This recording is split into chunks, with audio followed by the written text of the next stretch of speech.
Presidente Wilson, quando daquela divulgação da carta dos jogadores, da faixa em campo, o senhor teve uma atitude que procurou não ter nenhuma repreensão junto aos jogadores, o senhor democraticamente aceitou aquela posição dos jogadores, e eu queria saber a sua posição hoje, passado todo esse tempo. O que o senhor acha? O senhor acha que tomou uma atitude correta nesses dois fatos, ou o senhor hoje tomaria uma atitude diferente? Não mudaria a minha posição, por uma razão muito óbvia. Eu estou presidente, quer dizer, eu estava presidente naquele momento. E eu tinha que pensar na instituição, não na minha pessoa física, Wilson Ribeiro de Andrade. Evidentemente, se isso acontece numa empresa, aqui na minha empresa, minha atitude seria diferente. Mas como presidente do Curitiba, eu tinha que pensar em relação ao Curitiba, que estava brigando para sair de uma zona de rebaixamento. E a grande preocupação que nós tínhamos, a diretoria tinha, era a relação dos jogadores pela responsabilidade de tirar o time daquela situação. Então, independente do acerto, do erro, independente dela ser precipitada ou não ser precipitada, estava o interesse do Curitiba. E a nossa visão foi sempre o Curitiba acima de tudo e de todos. Foi por isso que nós agimos daquela forma democrática, sem nenhuma retaliação, e evidentemente o Curitiba era a razão dessa decisão. Sim. Durante a sua gestão, duas finais de Copa do Brasil, Campeonato Paranaense, conquistas, pessoas que vivenciavam o clube, diretoria, parte da imprensa, esse pessoal que são sócios que trafegam nas mídias sociais, muita gente ligada ao clube de alguma forma adulava o senhor, Com o declínio daqueles resultados, essas mesmas pessoas que se diziam seus amigos e enalteciam o seu trabalho na época do clube, de alguma forma mudaram de visão e mudaram de lado, Com a chegada das eleições, eles tomaram uma outra postura, Como é que o senhor vê isso hoje? Que sentimento o senhor tem? É interessante o futebol, O futebol ele tem uma avaliação muito simplista em relação ao resultado do campo, Quando você tem as vitórias, você é elogiado, é adorado. Eu me recordo, há muitos anos atrás, o presidente Evangelino da Costa Neves, do qual eu tenho um carinho muito grande até hoje, ele foi agredido depois de um jogo que o Curitiba perdeu. E o sentimento dele era muito grande em relação a essa situação, porque ele me disse o seguinte: poxa, eu dei minha vida ao Curitiba, dei mais de 20 títulos, fui campeão brasileiro pelo Curitiba e estou sendo agredido. Então, você dirigente tem que separar a tua vida em relação ao você pessoa física. O dirigente, ele é amado, adorado na vitória. E na derrota, a culpa não é da diretoria. A culpa é um regime presidencialismo e sempre será do presidente. Essa é uma responsabilidade que ele tem. Eu me dou bem com todos os ex-presidentes do Curitiba, e temos conversado muito, inclusive, e todos têm uma postura muito decepcionante com relação ao período que ficaram no Curitiba, e que hoje dificilmente um deles voltaria a ser candidato no Curitiba Futebol Clube, porque esse nível de cobrança, esse nível de crítica, esse nível extrapola a compreensão do ser humano, Mas eu sou muito tranquilo, eu acho que nem mesmo quando nós estávamos vencendo e as pessoas idolatrando, e nem mesmo quando ficamos, o ano 2014 foi um ano terrível, que ficamos praticamente o ano inteiro no Campeonato Brasileiro aí disputando para não cair, saímos aí nas 3, 4 últimas partidas. Eu não imaginei que o reconhecimento viria, porque eu sei que o futebol que faz o futebol é a vitória. tudo que você faz no campo ou fora dele, se não tiver vitória, ele tem um reconhecimento pífio. E como dirigente, eu tenho que entender isso. Então a minha compreensão dessa situação é de uma normalidade, de uma missão que eu procurei realizar no clube, com muito trabalho, muita dedicação, e que, dentro do contexto de toda a avaliação, nós conseguimos 21 títulos em 5 anos. Recuperamos um clube que estava destruído, um clube que não tinha estádio mais para jogar. Reformamos esse clube, esse Curitiba, reformamos o centro de treinamento, melhoramos a nossa base de sócios, que quando pegamos tínhamos 2.500 sócios.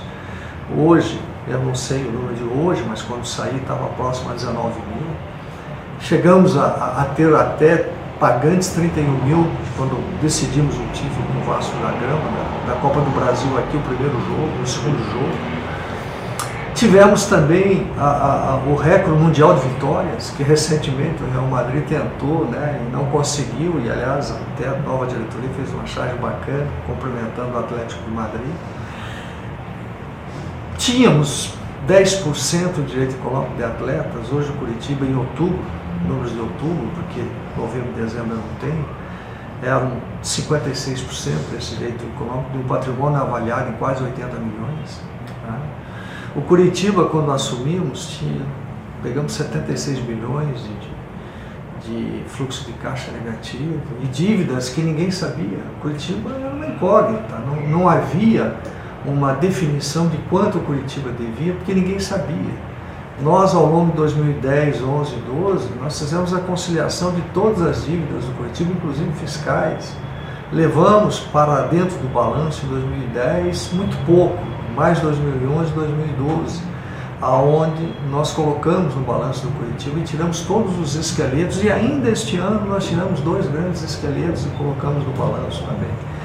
Então nós acreditamos de que o sucesso e o insucesso, eles caminham muito próximos, muito juntos, né? E o fato de você ser um dirigente, de um estadista, o reconhecimento nem sempre vem. Mas você tem que ter a consciência tranquila de que fez o melhor do que você podia fazer. E foi isso que nossa diretoria, inclusive aqueles que hoje estão lá na diretoria atual, participaram das diretorias de 2010, 2011, 2012, até 2013, alguns até 2014, o início de 2014, mas todos são apaixonados pelo Curitiba. E os erros e acertos fazem parte da nossa vida como dirigente, né? Como pai de família, como executivo. A vida é uma busca da perfeição, mas na busca da perfeição a gente também erra. Sim. Falando em erros e em acertos, o senhor, na última reunião do Conselho do Clube, o senhor foi citado pelo montante da dívida que ficou da sua gestão, com relação àquela dispensa do departamento médico também, né? Me parece que o senhor foi citado por não pagar o pessoal, citado até por conselheiros que faziam parte da sua gestão, né? Que de alguma forma estavam do seu lado. O senhor quer falar alguma coisa sobre isso? Não, eu acho que a dívida do Curitiba, ela é muito aberta. Durante essa reunião do Conselho de outubro, a dívida do Curitiba era 194 milhões. Sendo que esses 194 milhões, quase 100 milhões, representavam a dívida fiscal. Da dívida fiscal, ela é um conglomerado de situações de 20 anos atrás, que nós fizemos uma autodenúncia na Receita Federal, e incorporamos dentro do contexto da dívida de Curitiba todas as dívidas, inclusive com juros de correção e multa de 20% em tudo. Durante 2 anos eu trabalhei no Congresso Nacional e ontem eu recebi uma informação muito feliz de que o Congresso Nacional colocou em votação o regime de urgência, foi aprovado o regime de urgência. Essa era uma briga que a gente vinha há muito tempo lutando dentro do Congresso, conseguimos aprovação na Comissão Especial do Esporte e agora conseguimos o regime de urgência com sugestões que foram feitas pelos clubes do qual eu era o presidente da comissão, com sugestões dos atletas e dos sindicatos e atletas, inclusive o bom senso. E esta nova lei que está no Congresso, ela é perfeita, é dentro do que o governo queria. Então eu acredito que até final de março essa lei estará aprovada e com isso os clubes terão solucionado o seu problema da dívida fiscal. O Curitiba praticamente 60% a 70% está resolvido o seu problema da dívida fiscal. As demais linhas estão todas lá. Nós temos garantias de antecipações de receita e alongamento de dívidas. Nós temos hoje, do Curitiba exigível a curto prazo, nós temos o quê? Nós não temos 30% da dívida, o que é plenamente factível. Eu peguei um clube destruído. Ninguém se lembra disso. A crítica hoje do que nós deixamos, mas o que nós pegamos? Eu gostaria que esses mesmos que estão criticando, onde eles estavam em 2010? Por que eles não assumiram a presidência em 2010, quando poucos tiveram a coragem e peito de assumir? Por que em 2011, final de 2011, quando veio a primeira eleição do Curitiba, não apareceu um candidato? Qual é a razão que não apareceu um candidato? E por que agora, em 2014, apareceu tantos candidatos? Então, se a situação era ruim em 2010, era ruim em 2012 e não apareceu ninguém, em 2014 apareceu um monte de gente, por quê? Eles acham que o Curitiba estava tudo resolvido? Quem foi às reuniões do Conselho sabia exatamente quais eram os problemas que o Curitiba tinha, porque em todas as reuniões nós sempre colocamos, nós fazíamos a apresentação. Talvez na história deste clube nós fomos a diretoria que mais fomos ao Conselho. E estão todas as atas registradas lá. Com relação à demissão dos médicos, isso foi uma reivindicação do próprio Conselho.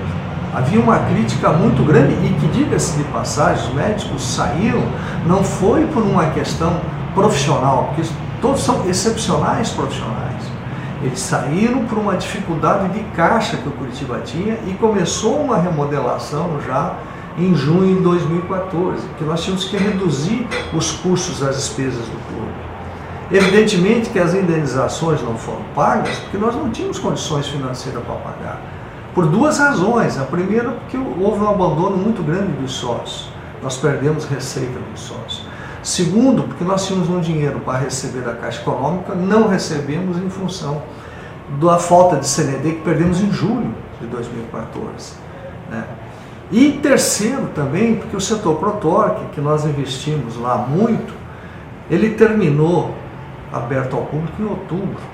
Novembro e dezembro terminava o campeonato. Então não se vendeu nada, a gente não arrecadou nada daquele setor. E ficou um setor 2 anos, praticamente 1 ano e 6 meses fechado. Então esses prejuízos todos ocasionaram ao Curitiba essa dificuldade. Mas quando eu assumi também, em 2010, nós tínhamos 126 ações trabalhistas e 46 ações cíveis. O valor em risco entre multa e juros das trabalhistas eram 276 milhões. E nós fizemos acordo e fomos alongando essa dívida e fomos pagando, e praticamente 80% dessa dívida nós eliminamos ao longo dos 5 anos. Evidentemente que a saída dos médicos foi ruim, até porque eles pessoalmente são meus amigos, mas era uma situação difícil que o clube passava. E está aí agora, eles também estão passando por momentos difíceis também. Eu entendo isso e sempre digo que ninguém pode criticá-los, a atual diretoria também, porque os momentos que eu passei, eles vão passar. E nós temos que ter uma união para ajudar a todos, porque o clube está acima de nós, está acima do presidente, está acima dos diretores. E nós temos que estar unidos para ajudar o clube. E nesse ponto eu acho que o grande diferencial vai ser os sócios. Se os sócios não ajudarem, o Curitiba, lamentavelmente, há muitos anos vem fazendo muitas críticas às diretorias, mas o número de associados não tem respondido à altura da grandeza do clube. O Curitiba hoje tem mais de 1.800.000 sócios. Só na grande Curitiba tem 1 milhão e não passa de 20 mil sócios. O Palmeiras lançou recentemente uma campanha em São Paulo, está com 90 mil sócios. Nem se fala do Grêmio Inter, que são números expressivos.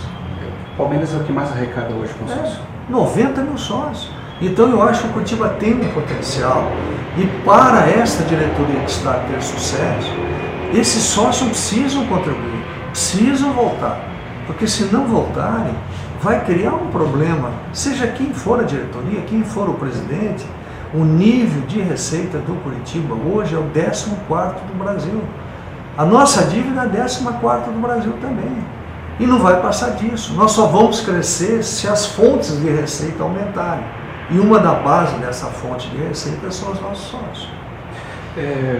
O senhor ainda está ligado de alguma forma por parte dos clubes e das entidades que regem o futebol, junto à lei de responsabilidade fiscal do esporte?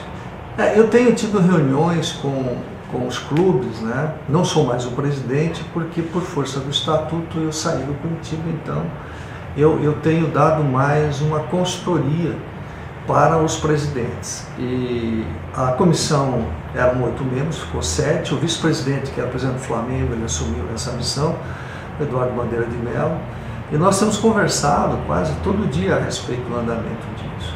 E é por isso que eu soube que ontem foi aprovado em regime de urgência. E a ideia do governo é aprovar até o final de março e a partir de abril entrar já essa lei, ser assinada pela Presidente da República. Maravilha. Com relação ao Protorque, quando da inauguração o senhor disse que estava concretizando um sonho de criança, ver aquele espaço finalizado. No último jogo, no último clássico que a gente teve 12 pessoas que compraram o ingresso inteiro e 49 pessoas que compraram o meio ingresso. E um pouco mais de 9 mil sócios espalhados pelo estádio. Vendo esse cenário, o senhor acha que o que faltou para a gente ter sucesso nesse setor? Olha, esse setor, é importante que a gente explique para vocês por duas razões. Quando nós assumimos o Curitiba, nós tínhamos um problema no estádio, um problema de ordem técnica, que nós tínhamos dificuldade em alguns setores por infiltrações. O setor da Mauá tinha 489 infiltrações. Nós contratamos uma empresa para fazer um estudo para eliminar as infiltrações. Economicamente não era viável. Aí nós estudamos a reformulação naquela área. Alguns projetos foram apresentados, estudados, comissão de obra. Nós tínhamos uma parceria com uma empresa ligada à Globo, que depois essa empresa separou da Globo, e quando chegou em outubro, no dia 12 de outubro, aniversário do clube, nos deram a notícia de que estavam fora do projeto, porque não tinham mais interesse. E nós ficamos sem saber o que fazer, porque nós tínhamos que reformular aquele setor por problemas de infiltrações, e por um problema também de uma revitalização do estádio, porque nós estávamos vendo que o governo estava dando uma série de dinheiro para o Atlético e nós estávamos ficando para trás porque não nos deram nada. Aí surgiu a Protorque. Numa reunião, eles estiveram lá falando conosco e nós mostramos o projeto para eles. Eles marcaram uma reunião lá em Siqueira Campos, antes do dia 12, um pouquinho antes do dia 12, e no dia 12 eles anunciaram que estavam estudando e que gostariam de entrar no projeto. Entraram no projeto. Quando nós começamos a trabalhar os pilares de sustentação da Mauá, que eram 22 pilares, estavam todos comprometidos. Então nós não tínhamos nenhuma solução a não ser fazer. Nós fizemos. Quais são os fatores que para mim foram decisivos ainda que o setor não teve uma venda efetiva? O primeiro é a questão do campo. O ano passado o Curitiba estava muito mal. Segundo, o paranaense não é ainda um estímulo de público. E o brasileiro nós vamos ter a medição disso. Eu entendo de que com as melhorias que foram feitas, com toda a parte de inovações, nós devemos ter, hoje não sei quanto está, mas tínhamos vendido 11 camarotes, quase 800 lugares. Provavelmente, para o brasileiro, isso deve atingir 50% da capacidade. Esse é o meu pensamento. Agora, repito, foi um sonho da família Coxa Branca, e eu tenho orgulho dessa obra, porque foi uma obra feita com muita luta, muito sacrifício, e nós conseguimos entregar no tempo hábil. E em algum momento nesse debate do projeto, se aventou a possibilidade de só reforçar essas pilastras que estavam com infiltração e completar o terceiro anel? Olha, isso era um projeto também, mas a nível de receita para o clube, se fez um estudo econômico e se entendeu que, para efeito de retorno financeiro, o nível de investimento praticamente seria o mesmo, não teria investimento maior do que teria feito com esta forma, e este projeto traria mais resultado financeiro para o clube. Então foi essa a decisão, ela foi econômica, estética e também na avaliação dos arquitetos era a melhor solução. Com relação à sua relação com a CBF, sua proximidade com a CBF, com o mantimento da Copa aqui do país, o clube estava numa situação muito complicada na época, o senhor foi seu chefe da delegação, deixando-se de lado o resultado da seleção brasileira em campo, né? O senhor acha que agregou alguma coisa ao clube, a sua ida à CBF? Agregou muito, muito, por N razões. O Curitiba vinha sendo prejudicado em muitos jogos, não por má fé, mas por erros comuns de arbitragem. E nós tivemos uma mudança de postura em relação ao Curitiba, mesmo continuando os erros, mas de uma forma diferente. Eu acho que abriu-se um diálogo dentro da CBF com o departamento de árbitros, onde nós, o Curitiba, foi recebido. A gente levava as reivindicações, mostrávamos os tapes. Aquele jogo, por exemplo, Flamengo, onde houve aqueles erros absurdos, o árbitro foi afastado. Nós tivemos diversas bandeiras afastadas, depois de analisar, sempre digo, nunca houve má fé, o que foram erros mesmo de postura.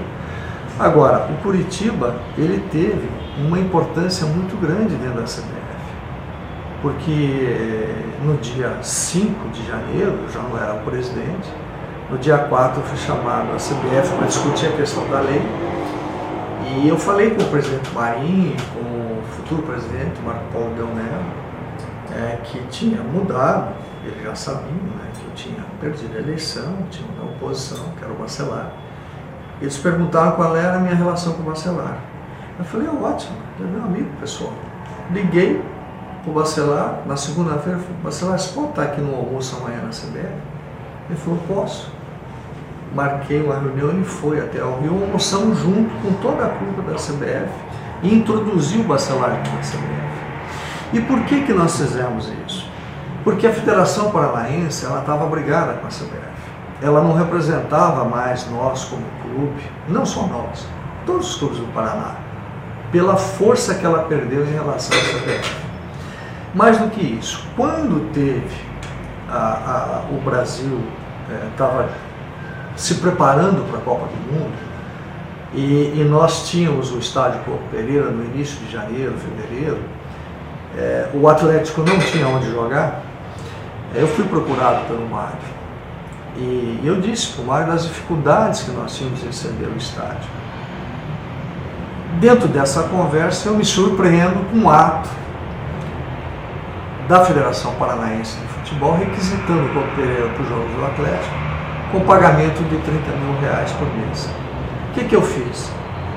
Entramos, a nossa diretoria entrou junto ao Tribunal Esportivo do Paraná, com mandado de garantia, ganhamos esse mandado de garantia, e depois foi a julgamento aqui, ganhamos, depois de uma batalha terrível.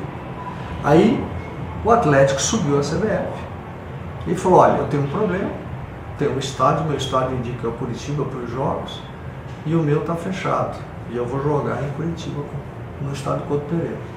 A CBF ligou para mim, e eu disse o seguinte, eu não sei, por causa disso. O que a CBF fez, isso é um problema interno de vocês. A CBF não vai interferir. Ela podia, por força do regulamento, baixar um ato e eu que levasse para o tribunal, para onde fosse. Não fez. Por quê? Por causa dessa relação. Então, o nível dessa relação foi tão bom com a CBF que ela sempre olhou os interesses do Curitiba e sempre ajudou o Curitiba nas reivindicações que o Curitiba pediu, logicamente, obedecendo os critérios legais. Claro que a união dos clubes é importante para alavancar tudo que tem acontecido aí, que a gente tem visto na imprensa, mas o senhor conhece bem a figura do presidente lá do nosso co-irmão, vamos dizer assim. Como é que o senhor vê essa aproximação da diretoria do Curitiba hoje com o pessoal do Atlético? Olha, eu vejo a aproximação, ela é salutar dentro dos aspectos esportivos, dentro dos aspectos de melhoria, de receita para os clubes. Eu acho que essa união é salutar nesse aspecto. O problema é que eu estou me sentindo, desculpe um termo que eu vou usar aqui, mais ou menos o seguinte: morreu o pai, deixou uma grande fortuna, um irmão veio e roubou todos os outros irmãos. Daí no domingo foi almoçar com os irmãos e abraçar todos os irmãos. Eu vejo mais ou menos assim. O Atlético foi beneficiado pelo governo, foi beneficiado pela prefeitura, né? Ganhou um estádio, que agora ele diz que não deve, né? que a proporção do estádio, que era 120 milhões, hoje custa 400, e que a proporção é tripartida, né? Estado, município e Atlético. O Atlético só tem uma parte disso e está sendo contestado por uma série de setores aí de que efetivamente isso não é verdade, que o Atlético tinha uma autorização até X, né, do potencial construtivo, e os demais clubes não foram beneficiados. Então esta união, ela me parece assim extremamente positiva para o aspecto de violência, de evitar violência, eu acho positivo. O aspecto de se ajudarem mutuamente, por exemplo, o pay-per-view é uma grande reivindicação que eu já tinha iniciado essa conversa um dia com o Petralha, muito tempo atrás, um pouco antes até de sair. Patrocínios onde eles possam fazer juntos, né? E também algumas atividades de efeito de marketing para ambos os clubes. Agora, essa relação de estar unido, isso não existe, gente. Por quê? Porque tanto o Atlético como o Curitiba têm as suas torcidas, que têm as suas vibrações, a sua paixão. É evidentemente que o dirigente não pode entrar nessa, mas o dirigente tem que, acima de tudo, defender os interesses do seu clube. Eu tive um desgaste muito grande com o Atlético e depois com a federação na defesa dos interesses do Curitiba. Eu tenho confiança plena que a diretoria atual do Curitiba tem isso muito claro e vai defender, evidentemente, os interesses do Curitiba sempre. Isso eu não tenho dúvida, porque eu conheço as pessoas que estão lá e são pessoas sérias, pessoas que têm uma paixão muito grande pelo clube e, acima de tudo, responsabilidade com o clube. O senhor, notoriamente, é um grande investidor, um bom investidor, né? Um empresário de sucesso. E como é que o senhor vê o senhor tem o conhecimento do caso do volante Hiller, que era da seleção brasileira, que teve um problema no Curitiba, se transferiu para o Atlético, e hoje o Atlético divide os direitos econômicos com o Curitiba. Como é que o senhor vê esse investimento do Curitiba? Olha, eu na época, quando houve essa fuga, entre aspas, né, nós acionamos todos os órgãos e iríamos acionar o Atlético. Porque o fato dele ir para o Atlético não teria problema, só que o Atlético tinha que indenizar o Curitiba. O Atlético avaliou bem isso, analisou e não registrou o Atlético. Esperou nós sairmos, a nossa diretoria, para depois fazer essa proposta ao Curitiba. Dentro das circunstâncias, é até uma proposta viável, sob o aspecto de resolver a pendência para o atleta. Porque o grande prejudicado dessa situação, e que me parece que foi o empresário que fundamentou muito isso, foi o próprio atleta, porque ele não jogava mais no Curitiba, E diga-se de passagem, eu estava na seleção o dia que ele foi, e o Galo me procurou e falou: presidente, o que o senhor acha? Eu falei: corta da seleção. É a primeira coisa, tem que cortar da seleção. Aí ele cortou e ele ficou treinando em separado do Atlético. Acho que foi uma solução para o atleta boa, porque ele vai poder continuar a jogar, vai exercer a profissão dele. Para o Curitiba, como investimento, só o futuro dirá. Isso é muito relativo. Nós, por exemplo, investimos 150 mil reais no Abner. O Abner teve, quando estava na Sub-17, nós tínhamos 40% dos direitos econômicos. Hoje mudou porque a lei, em função de uma série de alterações, então a participação de investidores hoje no futebol ela está complicada. E o Abner teve um problema de ligamento. Na recuperação dele, nós tivemos uma proposta do Manchester City, uma proposta do Benfica e uma terceira proposta que não tinha um clube envolvido, e sim um investidor. E nós sempre recusamos essas propostas. Aí o investidor brasileiro chegou e disse o seguinte: olha, eu quero comprar 40% da parte do Curitiba. O valor máximo que tem aqui é 6,3 milhões. Eu pago isso para o Curitiba, o senhor vende? Consultei o médico. O médico falou: olha, ele é um atleta que teve uma contusão, mas vai voltar. Dentro de 3, 4 meses, ele é um atleta que vai estar jogando normalmente. Aí fizemos uma reunião de diretoria, pensamos, o clube estava precisando de caixa. Vendemos. Ele pagou a nós à vista. Ele levou para o Real Madrid no time B. Esse menino fez um trabalho de recuperação perfeito, tudo bom.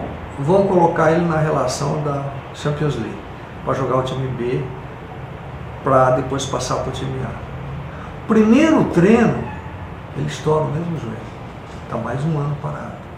Então, investimento em atleta, às vezes, você corre riscos. Por exemplo, Robinho foi um jogador que nós adquirimos parte, 50% do passe, por 250 mil reais. Eu não sei exatamente os valores que foram vendidos, mas foram vendidos por um valor bem expressivo. O Everton Ribeiro foi um jogador que nós investimos R$1 milhão e o Curitiba teve um retorno de quase 5 milhões. Ah, não, mas vendeu por 26 milhões de euros depois. Mas espera aí, o contrato dele estava terminando, o Cruzeiro veio e depositou em juízo o valor da multa, leva, você não tem como segurar. Então o futebol é assim, esse nível de investimento depende muito se você tiver sorte. De repente você não tem sorte e de repente um jogador que você não acha que não vai te trazer resultado acaba trazendo. Nessa questão aí, o senhor considera falta de sorte as contratações de Eltinho, Lincoln, Ibérbia, Jajá, Keirson? Não diria falta de sorte, eu diria o seguinte: a cada 3 jogadores você erra 2. Isso é uma matemática que não é exata, mas acontece. Por exemplo, o Eltinho, ele veio dentro de um pacote, que veio o Emerson, veio o Davi, e veio depois o Leonardo, certo? Então, o Eltinho não deu certo. Compensação, o Emerson foi considerado o melhor jogador. O Davi foi vendido para a China, de graça, ele veio de graça, o Davi. Não pagamos nada, e nem para o Emerson. Pagamos para o Leonardo também não pagamos. E o Lincoln também, ele veio de graça. O problema é que o contrato dele, foi um contrato de 3 anos, esse foi ruim. Mas o Lincoln era o melhor jogador da Europa durante 11 anos. Ele foi indicado por N pessoas que conheciam futebol. Né? O Jajá foi uma aposta feita pelo departamento de futebol na época. Nós conversamos muito com o Mazuco, com o Paulo Aquino, que era o diretor, e eles entendiam que tecnicamente ele seria a solução, e nós também achamos, porque nós validamos, mas fora de campo, lamentavelmente, não deu certo. Né? O Ibérbia foi um jogador que jogou a Libertadores e teve uma passagem muito interessante. E era um jogador que na época não era caro. Então a gente fez uma aposta, mas não deu certo. Assim como o Botinelli, que era um jogador brilhante e que a gente trouxe, e quando foi estrear, teve uma contusão de tornozelo, nunca mais jogou. Assim como o Emerson foi vendido para o Atlético Mineiro, faz mais de um ano que não joga também. Então, sabe, sorte ou azar, isso depende muito. Por exemplo, nós temos um menino aí que eu tenho até preocupação com esse menino, que é o Jackson, lateral direito. Esse menino jogou 4 partidas no Curitiba, no contrato de 3 anos. Teve uma lesão grave e até hoje não conseguiu voltar, né? Então o futebol ele é um esporte de força, de impacto, então isso acontece às vezes. Agora, realmente tem jogador que tecnicamente não dá certo. Por exemplo, o Bill veio numa fase, nos ajudou muito em 2012. Fez gols, foi um jogador, a torcida Bill. Depois não deu certo. Passou num monte de time e não deu certo. Agora está no Botafogo e é artilheiro no Botafogo, né? E é considerado, baita centroavante. Pô. Quer dizer, então o futebol é difícil, é muito difícil. O senhor, na época das últimas eleições, a chapa de oposição sua falou muito na montagem de um elenco forte, um time vencedor, e basicamente o mote da campanha era transparência. Iam criar um portal da transparência, e nós estamos aí finalizando 2 meses de gestão, algumas contratações, aliás foram contratações de 9 volantes por elenco. Como que o torcedor Wilson vê isso? Olha, o elenco, quando nós, aliás eu disse isso na campanha, o estudo inicial do elenco do Curitiba está aqui. Okay? Esse estudo, quem fez foi o superintendente de futebol, André Mazzucco, o treinador Marquinhos Santos, e a equipe que está com o Marquinhos hoje. Todo o plano, planejamento, estrutura, tudo foi feito em conjunto com essas pessoas e aprovado pela diretoria. Todo esse projeto aqui, panorâmica do elenco, redução de custo, jogadores que iam sair, tudo foi feito por eles. Por quê? Eles aproveitaram isso aqui com uma ou outra alteração e fizeram essa mudança aqui. Evidentemente, inclusive a pré-temporada está aqui, não sei se dá para mostrar ali, mas a pré-temporada está aqui, 2015, pré-temporada, os locais, todos, e aqui estava o cronograma de toda a pré-temporada pronto que nós deixamos ao clube. Foi obedecida ipsilite com algumas mudanças, por exemplo, tínhamos Foz do Iguaçu, eles fizeram em Atibaia, e dos jogadores que nós colocamos aqui dispensáveis, que davam uma economia mês, porque esses atletas estavam saindo, nós tínhamos 64 atletas, entre emprestado, goleiros e tudo mais. Nós tínhamos aqui uma economia que está aqui, que foi 1.544.000 para a saída desses atletas. E eles realizaram isso e fizeram corretamente. A contratação de jogadores eu acho importante, sob o ponto de vista de depuração, que saiu muitos jogadores, né? Eu vejo como torcedor, e aqui é como torcedor, eu acho que o Curitiba tem um time, não é ruim, é um bom time, mas ele precisa ainda de um armador. O Curitiba não tem um elo de ligação. A saída do Robinho, principalmente, claro, o Alex se aposentou também, né? Precisa do pessoal dele. Mas a saída do Robinho também vai ser muito, nesse momento, ruim, porque nós não temos um jogador com a característica do Robinho. Então o Curitiba, na minha visão, embora eles contrataram muitos jogadores, o Curitiba precisa de 2 jogadores para fazer ali um de chegada, um meia mais avançado e um jogador de inteligência. Montando com esses 2 reforços, eu acho difícil de achar, mas tem que procurar, eu acho que o Curitiba fica um time competitivo, na minha visão. Você acha que o time está bem servido de goleiro? Olha, eu vou falar com muita sinceridade. Eu gosto muito dos 3 goleiros do Curitiba da base. O Vaná, eu acho que é um jogador que vai evoluir muito. Acho o William, nesse momento, na minha visão, talvez mais preparado. E vejo o Samuel, que é um baita goleiro, que é do Sub-23. Eu acho que é o momento de dar chance para esses meninos. Se não der certo, tem o brasileiro para reforçar. Mas eu confio nesses meninos. Quem que é o melhor técnico do Brasil hoje? Para mim, É. Marquinhos Santos. Jovem, dinâmico, inteligente, trabalhador e, acima de tudo, extremamente dedicado ao que ele faz. Agora, o treinador, você tem que dar condições para o treinador. Muitas vezes você faz um plantel e ele não casa com o treinador. Né? Por exemplo, Marcelo Oliveira é um grande treinador também. Ele casou com o plantel do Cruzeiro, mas o Cruzeiro tinha 3 craques para cada posição. Aí é fácil. O difícil é você ser um treinador e ser campeão brasileiro. Eu vou dar um exemplo aqui. Os melhores treinadores que eu vi, né? Você falou da atualidade. Né? Enio Andrade. O time do Curitiba era um time, em 85, que o primeiro turno foi o último colocado. E o segundo turno foi campeão do Brasil. Um time coeso, um time unido, do qual o Enio tirou água de pedra daquele time e levou ao título nacional.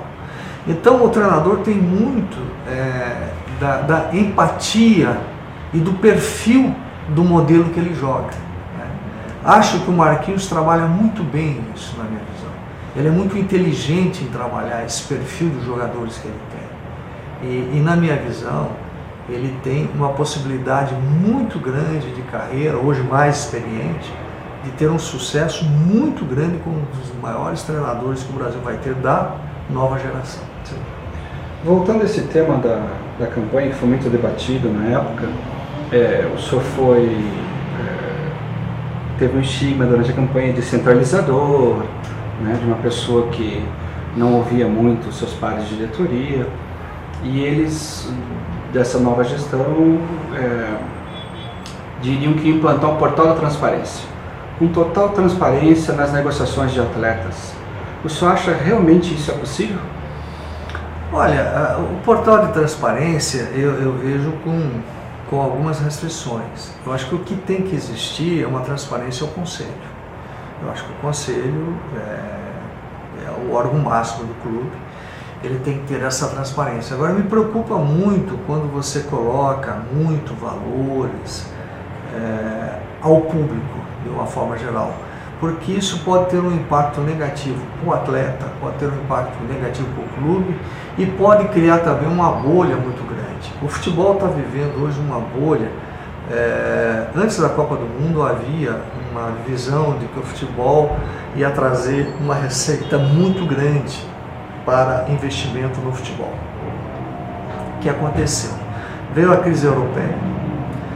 A crise europeia, ela inibiu a compra de jogadores, tanto é que hoje se vê jogadores que saem do Brasil, vão para a China ou para a Ásia. O Oriente Médio hoje é um absurdo, você vende e não recebe, ninguém paga você. A China, se você não tiver uma negociação muito bem feita, você tem dificuldade para receber. E o grande problema nosso é que a Copa do Mundo sugou todo o investimento e os clubes hoje estão todos em dificuldade. Não tem um clube que não esteja em dificuldade.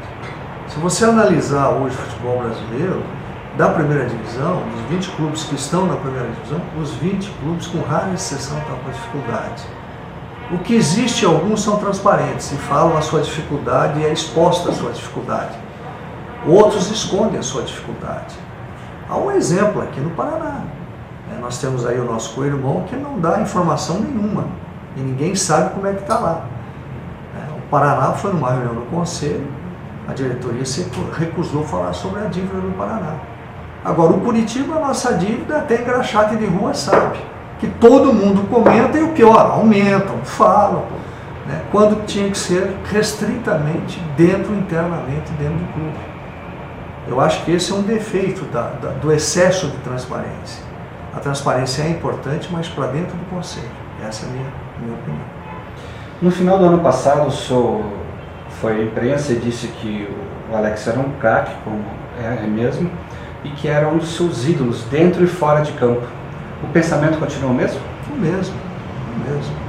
O fato do atleta Alex ter uma opinião política não muda o conceito que eu tenho dele como pessoa. A decisão dele política foi uma decisão pessoal de consciência. É uma visão que eu, como dirigente, tenho que respeitar. Eu sempre tive um carinho muito grande por ele, admiro, sempre foi meu ídolo como jogador, nunca vai deixar de ser.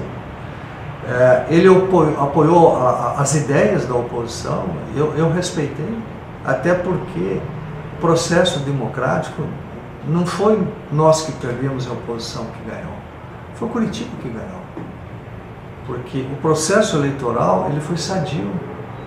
Evidentemente que sempre existe uma rusga ou outra dentro de uma política e depois algumas justificativas a respeito de promessas não cumpridas ou tentativas de colocar algumas situações, mas isso não invalida o processo. O processo democrático ainda é o melhor processo para a gente encontrar o melhor caminho. Em relação ao Alex, é aquilo que eu falei, continuo falando, já dei uma declaração num livro para ele sobre o que eu penso dele. E o fato dele ter apoiado a oposição, para mim, não criou nenhum mal-estar. Pelo contrário, ele, com toda sinceridade, ele até me ajudou, porque o meu estado de saúde não permitiria eu continuar no Curitiba. E eu fui para uma reeleição porque não podia me omitir. E hoje, eu acho que para o processo democrático, a minha tentativa de reeleição foi importante, até para validar o processo. Tem se aventado na imprensa a criação da ABRAC, que seria a Associação Brasileira de Clubes do Brasil, clubes de futebol, como se fosse o Clube dos 13. Seriam os 4 de São Paulo que estão encabeçando isso, apesar que tem uma rusga entre os presidentes ali de Palmeiras e São Paulo. E os 4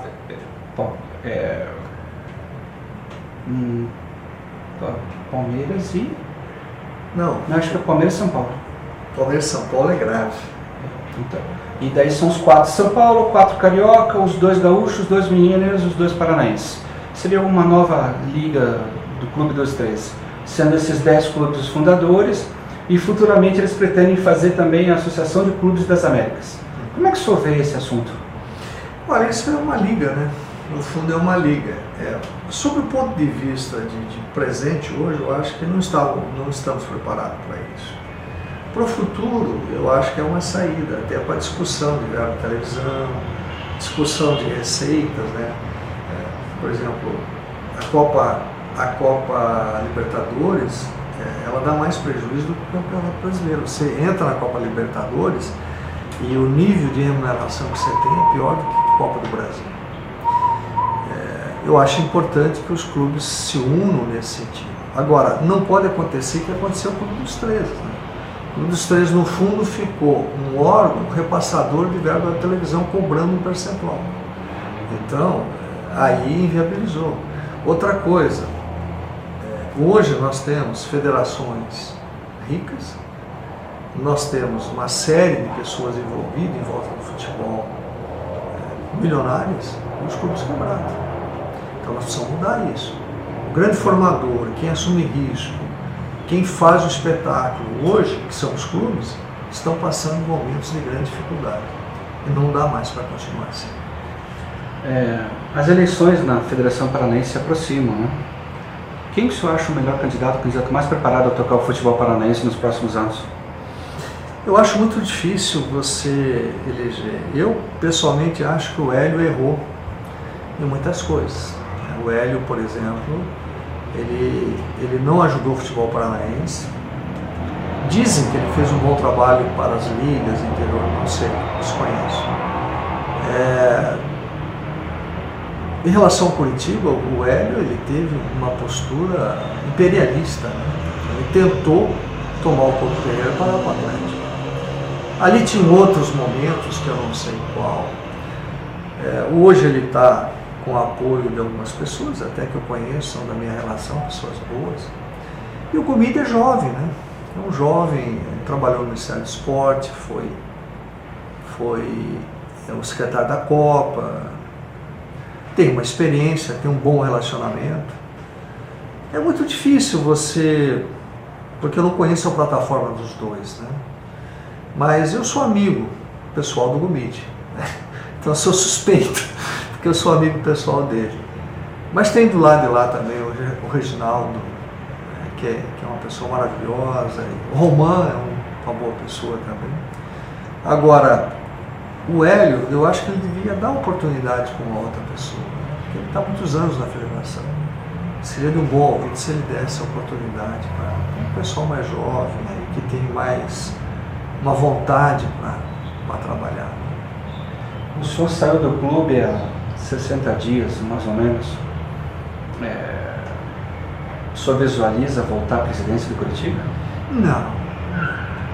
Eu acho o seguinte, eu nunca fui de futebol, né? Até em 2010, por uma circunstância no qual eu nunca me imaginei presidente do Curitiba. Eu era vice-presidente e nunca me imaginei. No final de 2010 eu tive um problema de saúde muito sério e a minha permanência no clube praticamente ficou difícil.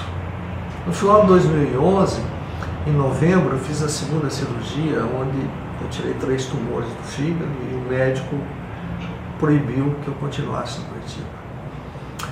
Mas ali os amigos, não tinha candidato, não apareceu candidato. E eu disse o seguinte a eles, então eu tinha sido mudado o estatuto, né, que era a eleição democrática com todos os sócios, e seria também só 5 elementos do G5, não era mais G9.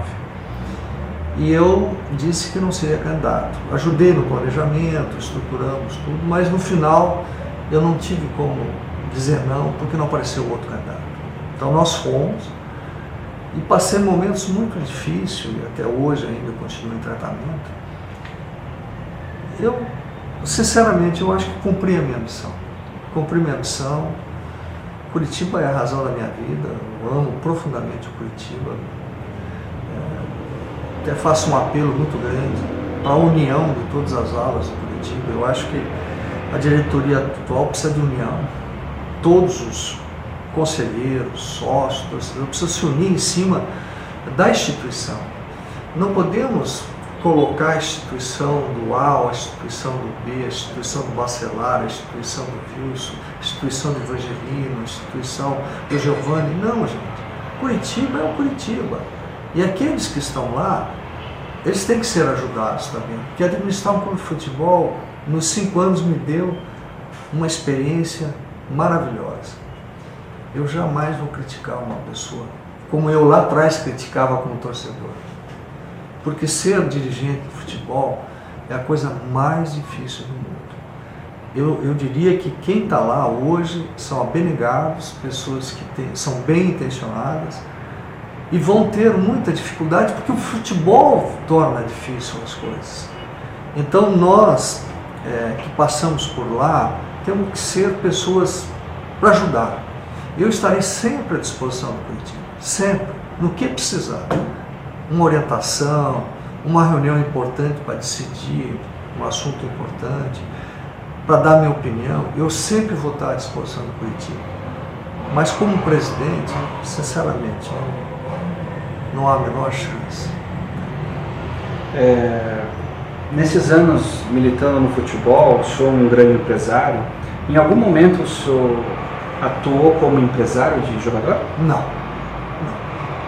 É incompatível com a função. Primeiro porque não é o meu negócio. Eu uma vez dei uma declaração, até o Bettenhauser colocou essa declaração, eu não vivo do futebol, não dependo do futebol e não faço futebol como negócio. Nunca. Sou totalmente contra. Não que eu seja contra o dirigente que sai e depois monta o negócio. É diferente. Mas como dirigente, você não pode. tocar o futebol, porque aí você está se apropriando de determinadas informações. É a mesma coisa de que eu ser presidente de um grande conglomerado financeiro e aprovar uma ata de diretoria, aumento de capital, e avisar alguém para sair comprando ações naquela empresa. Essa é informação privilegiada. Eu estou prejudicando uma série de investidores. Então o futebol ele tem que ser tocado de uma forma extremamente profissional. O senhor tem o sonho de ver a sua neta no Couto Pereira? Olha, a minha neta, aliás, minha neta já é uma coxa branca, assumiu, até eu desliguei o telefone, mas ela já tirou com a camisa do Curitiba e todo dia eu ponho a camisa do Curitiba na frente dela e fico falando, ela tem 40 dias. O meu sonho é vê-la no Curitiba Futebol Clube. Se um dia ela quer ser presidente do Curitiba é outra história. Mas o meu sonho é tê-la no Curitiba, é minha paixão, o Curitiba é tudo para mim na minha vida. Por incrível que pareça, eu tenho me emocionado muito e não tenho conseguido ir aos jogos. Eu ponho minha camisa, vou até a porta e começo a sentir assim, sabe, não uma tristeza, mas uma preocupação de atrapalhar os novos dirigentes, sabe? Então eu fico em casa, eu vejo a televisão, eu fico com a camisa do Curitiba, eu sofro. Quando perdemos para o Foz do Iguaçu, eu fiquei, minha mulher nem desceu falar comigo, tão nervoso que eu fiquei. Ganho, eu fico feliz. Porque o Curitiba é isso, o Curitiba é que movimenta a vida da gente no futebol. E eu sou um apaixonado pelo Curitiba, sempre fui. O senhor quer abordar algum tema, falar sobre mais alguma coisa? A única coisa que eu queria fazer um apelo, né? Vocês são extremamente importantes nesse processo, de que a gente desse um tempo para que a diretoria trabalhasse, porque é muito difícil tocar o futebol e eles precisam desse apoio de todos os curitibanos, todos nós, eu digo, ex-dirigentes, sócios, torcedores. E mais do que isso, fazer um apelo, principalmente aos sócios, que hoje estão inadimplentes, que voltem a pagar. Porque eles têm que ajudar o clube, porque a única forma do clube subir e crescer é com a melhoria de receita. E se não tiver essas novas receitas, fica muito difícil o clube sair do patamar que está. Nós estamos hoje entre o 13º a nível de receita, a nível de despesa do futebol brasileiro. E nós precisamos pular esse patamar, nós precisamos entrar nos 12. Quem são esses 12? São os 4 de São Paulo, 4 do Rio são 8, são 2 do Rio Grande do Sul e 2 de Minas. Então, esses 12 nós temos que estar no meio desses 12. E para estar no meio desses 12, nós temos que evoluir a nível de receita. E para evoluir de nível de receita, temos que aumentar o público no estádio, temos que aumentar a receita de sócio. E principalmente os empresários paranaenses têm que confiar nos nossos times. Eu dou exemplo da Protor, que investiu 17 milhões no projeto. E muitos outros empresários podem ajudar os nossos clubes. Então faço um apelo que eles ajudem, que os nossos clubes são muito deles. Eu agradeço a sua disposição de agenda para nos atender, para falar um pouco mais do Curitiba e desejo sorte na sua vida, vida longa, que a sua neta possa lhe acompanhar nos estádios e mais uma vez agradeço o seu bate-papo. Imagina, eu que fico muito feliz, deixo um abraço a todos vocês, o carinho. Sempre estarei à disposição para falar em futebol, mesmo não sendo dirigente, falar em futebol é uma maravilha, eu gosto muito. E eu tenho um carinho muito grande por todos vocês e principalmente pela imensa torcida da Nação Coxa Branca, do que eu só tenho a agradecer a ela. Ela me deu os momentos mais felizes da minha vida. E eu não vou esquecer nunca e levo no meu coração sempre cada um desses torcedores.